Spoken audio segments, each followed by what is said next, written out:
E agora que nós já vimos como é que funciona a criação de grupos, podemos partir para o próximo tópico, que é a transformação de objetos aqui no Inkscape. Como é que são essas transformações? Geralmente nós dizemos que existem 3 transformações básicas que você pode aplicar em gráficos em um software como o Inkscape. Você pode mover, você pode rotacionar e você pode aplicar escala neles. São as 3 transformações básicas. No nosso caso, nós já estamos usando em diversas ocasiões o movimento nos objetos. Você já viu várias vezes em que eu cliquei e arrastei um objeto aqui na nossa área, na nossa prancha. E isso é extremamente comum, você encontra esse tipo de movimento em diversos outros softwares especializados em ilustração. Como é que funciona a parte de transformação quando você quer, por exemplo, aplicar, ao invés de mover um objeto, você quer rotacionar? Aqui no Inkscape funciona de maneira muito parecida com o que acontece em outras ferramentas de ilustração, como eu já tinha mencionado. Quando você clica uma vez sobre um objeto, e aqui eu estou usando o grupo que foi criado no vídeo anterior, você consegue mover ele simplesmente clicando e arrastando o mouse.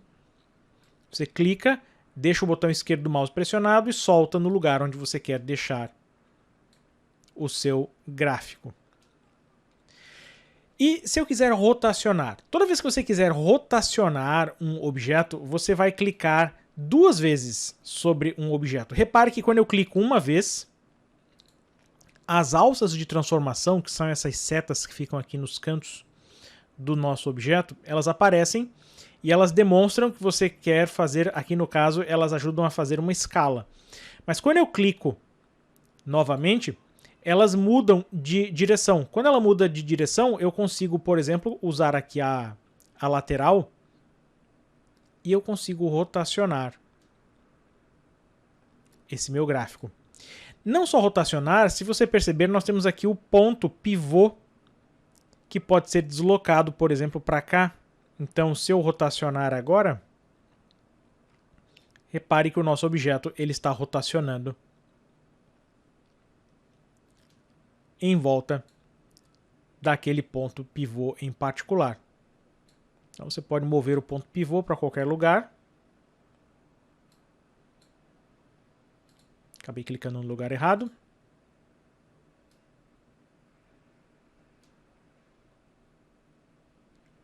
É só clicar e arrastar em qualquer uma dessas alças na diagonal, nos cantos, que você consegue rotacionar o objeto. Se você apertar Ctrl Z,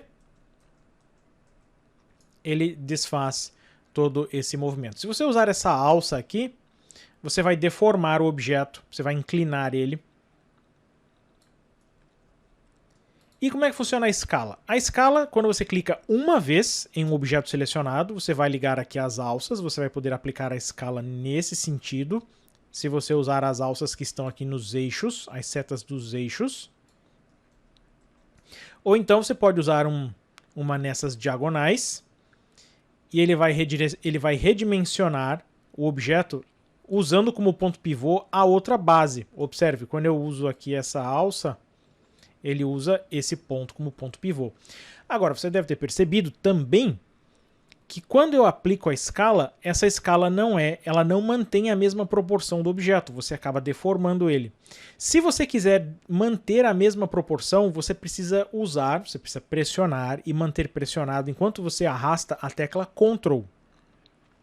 Se você deixar a tecla Ctrl pressionada, você consegue redimensionar esse objeto com a mesma proporção. Então você consegue aqui, por exemplo, eu quero aumentar ele nesse sentido, então não estou pressionando o Ctrl, assim que eu pressiono o Ctrl,